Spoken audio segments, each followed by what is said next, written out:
Does your salary ever feel like it's just not enough, even when you get a raise? If you've ever felt that way, this video is for you. And I want to tell you right now that feeling isn't an accident. It's not because you're bad with money. In fact, your salary is doing exactly what it was designed to do. Most of us were taught a really simple idea about work. Work hard, get promoted, earn more money, and your life will slowly but surely get easier. For a long time, for our parents and grandparents' generations, that promise held true. But today, many people do everything, right? They get the degree, they work the long hours, they climb the ladder, and they still feel like they're falling behind. Why? Because the system changed, but the way salaries work didn't change with it. Let's break down what a salary actually is. A salary is built for one thing above all else: stability. It provides predictability. It helps your company plan their costs for the year, and it helps you plan how to pay your monthly bills. But here's the key: a salary is not designed to create financial freedom. Salaries grow slowly on fixed schedules, usually just once a year if you're lucky. Meanwhile, prices for everything else adjust constantly. Your rent, your groceries, your car insurance, the cost of going out for dinner, all of it is going up all the time. So even when your salary gets a small bump, your actual purchasing power, what you can buy with that money, often stays the same or even goes down. That's why a raise feels like a huge relief for a moment. And then, a few months later, it feels like it completely disappeared. So why do prices always seem to move faster than our paychecks? It's simple. Prices respond to economic pressure immediately. When inflation hits, when there are supply chain issues, when energy costs go up, businesses raise their prices right away to protect their profits. But salaries don't work like that. Your salary is negotiated, it's often capped by company policy, and any increase is delayed until your annual review. So this gap between rising costs and your stagnant pay just keeps growing. It doesn't happen dramatically overnight. It happens quietly, month after month, year after year.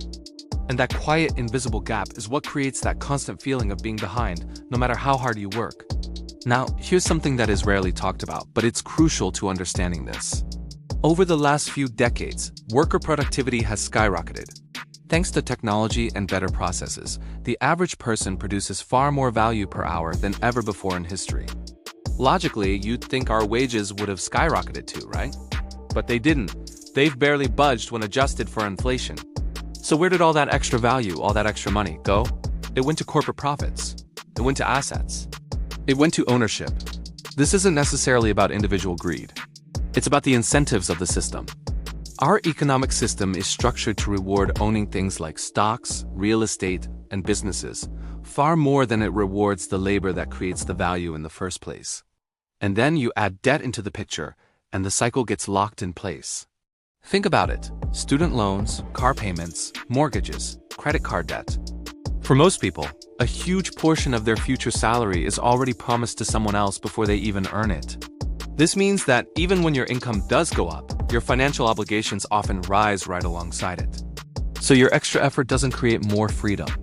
It just helps you maintain the cycle and keep up with your payments. This is the core reason why people can be earning more money than they ever have before and still not feel any better off financially. Faced with this situation, what do most of us do? We try to work harder. We put in more hours, we get a side hustle, we take on more stress, hoping to break out of the cycle.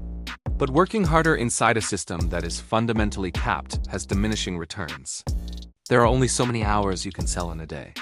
And while you're burning yourself out, inflation doesn't stop.